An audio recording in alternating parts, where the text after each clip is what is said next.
ಆತ್ಮೀಯ ಬಂಧುಗಳೇ, ಶ್ರೀಮದ್ ಭಾಗವತಂ ಸ್ಕಂದ 3 ಭಾಗ 2 ಅಧ್ಯಾಯ 24 ಕರ್ದಮ ಮುನಿಗಳ ವೈರಾಗ್ಯ. ಇದರಿಂದ ಇವತ್ತು 3 ಶ್ಲೋಕಗಳನ್ನು ತಿಳ್ಕೊಳ್ಳೋಣ. ಶ್ಲೋಕ 7. ಅವಾದಯಂಸ್ತದಾ ವ್ಯೋಮ್ನಿ ವಾದಿತ್ರಾಣಿ ಘನಾಘನಾಃ ಗಾಯಂತಿ ತಂ ಸ್ಮ ಗಂಧರ್ವ ನೃತ್ಯಂತ್ಯಪ್ಸರಸೋ ಮುದಾ. ಅನುವಾದ: ಅವನು ಭೂಮಿಯಲ್ಲಿ ಅವತಾರ ತಾಳಿದಾಗ ಆಕಾಶದಲ್ಲಿ ದೇವತೆಗಳು ಮಳೆ ಸುರಿಸುವ ಮೋಡಗಳಂತೆ ಸಂಗೀತ ವಾದ್ಯಗಳ ಧ್ವನಿಯನ್ನುಂಟು ಮಾಡಿದರು.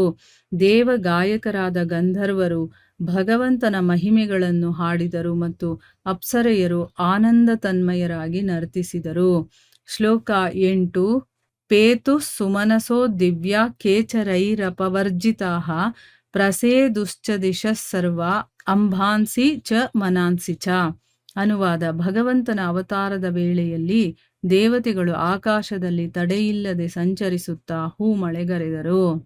ಎಲ್ಲ ದಿಕ್ಕುಗಳು, ಎಲ್ಲ ಜಲಗಳು ಮತ್ತು ಪ್ರತಿಯೊಬ್ಬನ ಮನಸ್ಸು ತುಂಬ ತೃಪ್ತವಾದವು. ಶ್ಲೋಕ 9.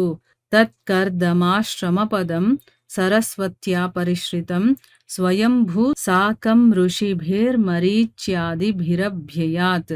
ಅನುವಾದ: ಪ್ರಥಮನಾಗಿ ಜನ್ಮವೆತ್ತಿದ ಜೀವಿಯಾಗಿರುವ ಬ್ರಹ್ಮನು ಸರಸ್ವತಿ ನದಿಯಿಂದ ಆವೃತವಾದ ಕರ್ದಮಾಶ್ರಮದ ಸ್ಥಳಕ್ಕೆ ಮರೀಚಿ ಮತ್ತು ಇತರ ಮುನಿಗಳೊಂದಿಗೆ ತೆರಳಿದನು. ಇವು ಶ್ಲೋಕಗಳು ಮತ್ತು ಅವುಗಳ ಅನುವಾದ. ಈಗ ಭಾವಾರ್ಥದ ಮೂಲಕ ನಾವು ಇದರ ಅರ್ಥವನ್ನು ತಿಳ್ಕೊಳ್ಳೋದಕ್ಕೆ ಪ್ರಯತ್ನ ಮಾಡೋಣ. ಓದ ಭಾಗದಲ್ಲಿ ನಾವೇನು ತಿಳ್ಕೊಂಡ್ವಿ? ಮಧು ಅನ್ನುವಂತಹ ದಾನವನ ಸಂಹಾರಕ್ಕೋಸ್ಕರ ಮಧುಸೂದನ ಅಂತ ಅನ್ನಿಸ್ಕೊಂಡ ಭಗವಂತ ಎಷ್ಟೋ ವರ್ಷಗಳಾದ ಮೇಲೆ ಕರ್ದಮನ ವೀರ್ಯದಲ್ಲಿ ಪ್ರವೇಶ ಮಾಡಿ ಯಜ್ಞದಲ್ಲಿ ಸೌದೆಯಿಂದ ಬೆಂಕಿ ಹೊರಗಡೆ ಬರುತ್ತಲ್ಲ, ಅದೇ ರೀತಿ ದೇವಹೂತಿಯಲ್ಲಿ ಆವಿರ್ಭವಿಸ್ತಾ. ಅಂದ್ರೆ ಭಗವಂತ ಈಗ ದೇವಹೂತಿಯ ಮಗನಾಗಿ ಹುಟ್ಟುತ್ತಾ ಇದ್ದಾನೆ ಅನ್ನೋದು ಇಲ್ಲಿ ಅರ್ಥ ಮಾಡ್ಕೊಂಡಿದ್ವಿ. ಈಗ ಹೇಳ್ತಾರೆ, ಭಗವಂತ ಭೂಮಿನಲ್ಲಿ ಅವತಾರ ತಾಳದಾಗ ಅಂದ್ರೆ ಅವನು ಹುಟ್ಟಿದಾನೀಗ. ಆಗ ಏನಾಯ್ತು? ಆ ಒಂದು ಪರಿಸರ ಹೇಗಿದೆ, ಈ ಒಂದು ಸೃಷ್ಟಿಯಲ್ಲಿ ಏನೇನೆಲ್ಲ ಆಗ್ತಾ ಇದೆ ಅನ್ನೋದನ್ನ ಹೇಳ್ತಾ ಇದ್ದಾರೆ. ಆಕಾಶದಲ್ಲಿ ದೇವತೆಗಳು ಮಳೆ ಸುರಿಸುವ ಮೋಡಗಳ ಹಾಗೆ ಇದ್ದಾರೆ. ಅಂದ್ರೆ ಸಂಗೀತದ ವಾದ್ಯಗಳ ಧ್ವನಿಯನ್ನೆಲ್ಲ ಅವರು ನುಡಿಸ್ತಾ ಇದ್ದಾರೆ. ಮಳೆ ಬಂದಾಗ ಒಂದು ಶಬ್ದ ಬರುತ್ತೆ ನೋಡಿ, ಅದೇ ರೀತಿ ಅವರು ಸಂಗೀತ ವಾದ್ಯಗಳನ್ನ ನುಡಿಸ್ತಾ ಇದ್ದಾರೆ. ಮತ್ತೆ ದೇವಗಾಯಕರು, ಅವರನ್ನ ಗಂಧರ್ವರು ಅಂತ ಕರೀತಾರೆ, ಅವರೆಲ್ಲ ಭಗವಂತನ ಮಹಿಮೆಗಳನ್ನ ಹಾಡ್ತಾ ಇದ್ದಾರೆ. ಮತ್ತೆ ಅಪ್ಸರೆಯರು ನರ್ತನೆ ಮಾಡ್ತಾ ಇದ್ದಾರೆ, ಅವರೆಲ್ಲ ನೃತ್ಯ ಮಾಡುವಂಥವ್ರು, ಅವರು ನೃತ್ಯ ಮಾಡ್ತಾ ಇದ್ದಾರೆ. ಭಗವಂತನ ಅವತಾರದ ಸಮಯದಲ್ಲಿ ದೇವತೆಗಳು ಆಕಾಶದಲ್ಲಿ ಎಲ್ಲಾ ಕಡೆ ಸಂಚಾರ ಮಾಡ್ತಾ ಹೂಮಳೆಗರೆಸ್ತಾ ಇದ್ದಾರೆ. ಎಲ್ಲ ದಿಕ್ಕುಗಳು, ಎಲ್ಲ ಜಲಗಳು ಮತ್ತೆ ಪ್ರತಿಯೊಬ್ಬನ ಮನಸ್ಸು ಕೂಡ ತುಂಬಾ ತೃಪ್ತವಾಗುತ್ತೆ. ನೋಡಿ, ಒಳ್ಳೆ ಜೀವ ಈ ಜಗತ್ತಿಗೆ ಬಂದಾಗ ಎಲ್ಲಾ ಜೀವಿಗಳಿಗೂ ಒಂದು ಸಮಾಧಾನ, ಒಂದು ತೃಪ್ತಿ ಅನ್ನೋದು ಸಿಗುತ್ತೆ. ಇನ್ನು ಭಗವಂತನೇ ಆವಿರ್ಭಾವ ತಗೊಳ್ತಾ ಇದ್ದಾನೆ, ಈ ಜಗತ್ತಿಗೆ ಬರ್ತಾ ಇದ್ದಾನೆ ಅಂತಂದ್ರೆ ಇನ್ನು ಜೀವಿಗಳ ಮನಸ್ಸು ಹೇಗಿರ್ಬೋದು ಅನ್ನೋದನ್ನ ನಾವು ಊಹೆ ಮಾಡ್ಕೊಳ್ಬೇಕು. ಇನ್ನ ಭಾವಾರ್ಥದಲ್ಲಿ ಗುರುಗಳು ಇದ್ರ ಬಗ್ಗೆ ಏನ್ ಹೇಳಿದ್ದಾರೆ ಅಂತಂದ್ರೆ, ಊರ್ಧ್ವ ಲೋಕಗಳಲ್ಲಿ ಜೀವಿಗಳು ಇರುತ್ತಾರೆ, ಅವರು ನಿರಾತಂಕವಾಗಿ ಗಾಳಿಯ ಮೂಲಕ ಸಂಚರಿಸಬಲ್ಲರು ಎಂದು ಇಲ್ಲಿ ತಿಳಿದು ಬರುತ್ತದೆ. ನಾವು ಬಾಹ್ಯಾಕಾಶದಲ್ಲಿ ಸಂಚರಿಸಬಲ್ಲೆವಾದರೂ ಎಷ್ಟೋ ಅಡ್ಡಿಗಳಿಂದ ತಡೆಗಳಿಗೆ ಒಳಗಾಗುತ್ತೇವೆ. ಆದರೆ ಅವರು ಹಾಗಿಲ್ಲ. ಶ್ರೀಮದ್ ಭಾಗವತದ ಪುಟಗಳಿಂದ ನಾವು ಕಲಿತುಕೊಳ್ಳುವುದೇನೆಂದರೆ, ಸಿದ್ಧಲೋಕದ ನಿವಾಸಿಗಳು ಏನೊಂದೂ ತಡೆಯಿಲ್ಲದೆ ಬಾಹ್ಯಾಕಾಶದಲ್ಲಿ ಒಂದು ಲೋಕದಿಂದ ಮತ್ತೊಂದಕ್ಕೆ ಸಂಚರಿಸಬಲ್ಲರು. ಕರ್ದಮನ ಮಗನಾದ ಭಗವಾನ್ ಕಪಿಲನು ಅವತರಿಸಿದಾಗ ಅವರು ಭೂಮಿಯ ಮೇಲೆ ಪುಷ್ಪವೃಷ್ಟಿಯನ್ನು ಮಾಡಿದರು. ಇಲ್ಲಿ ಗುರುಗಳು ಏನ್ ಹೇಳ್ತಾ ಇದ್ದಾರೆ, ಊರ್ಧ್ವ ಲೋಕಗಳಲ್ಲೂ ಕೂಡ ಜೀವಿಗಳಿರ್ತಾರೆ. ಅಂದ್ರೆ ಈ ಭೂಲೋಕಕ್ಕಿಂತ ಮೇಲುಗಡೆ ಲೋಕಗಳಿದೆಯಲ್ಲ, ಅಲ್ಲೂ ಕೂಡ ಜೀವಿಗಳಿರ್ತಾರೆ. ಅವರು ಹೇಗೆ ಅಂತಂದ್ರೆ ನಿರಾತಂಕವಾಗಿ, ಅಂದ್ರೆ ಅವ್ರಿಗೆ ಯಾವುದೇ ಒಂದು ತೊಂದರೆ ಅಥವಾ ಅಡೆತಡೆಗಳು ಏನೂ ಇಲ್ಲದೆ ಎಲ್ಲಿ ಬೇಕೋ ಅಲ್ಲಿ ಓಡಾಡಬಹುದು.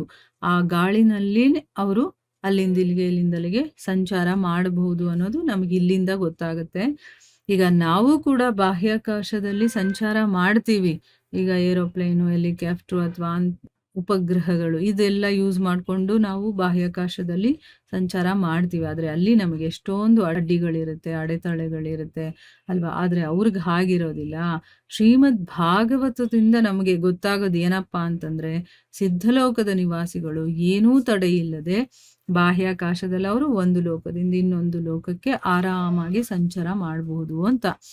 ಈಗ ಇಲ್ಲಿ ಕರ್ದಮ ಮುನಿಗಳ ಮಗನಾಗಿ ಕಪಿಲ ದೇವರು, ಭಗವಂತ ಕಪಿಲನು ಅವತಾರ ಮಾಡಿದಾಗ ಭೂಮಿ ಮೇಲೆ ಆ ದೇವತೆಗಳೆಲ್ಲರೂ ಅಂದ್ರೆ ಊರ್ಧ್ವ ಲೋಕದಲ್ಲಿರುವಂಥವ್ರೆಲ್ಲರೂ ಕೂಡ ಪುಷ್ಪವೃಷ್ಟಿಯನ್ನ ಮಾಡ್ತಾರೆ. ಪ್ರಥಮವಾಗಿ ಜನ್ಮವೆತ್ತಿದ ಜೀವಿಯಾಗಿರುವಂತ ಬ್ರಹ್ಮ ಅಂದ್ರೆ ಮೊದಲನೇ ಜೀವಿ ಈ ಇಡೀ ಸೃಷ್ಟಿಗೆ ಯಾರು ಅನ್ನೋದು ನಮಗಿವಾಗ ಗೊತ್ತಾಗಿದೆ ಕರೆಕ್ಟಾಗಿ ಅಲ್ವಾ? ಬ್ರಹ್ಮ ಅಂತನ್ಬಿಟ್ಟು.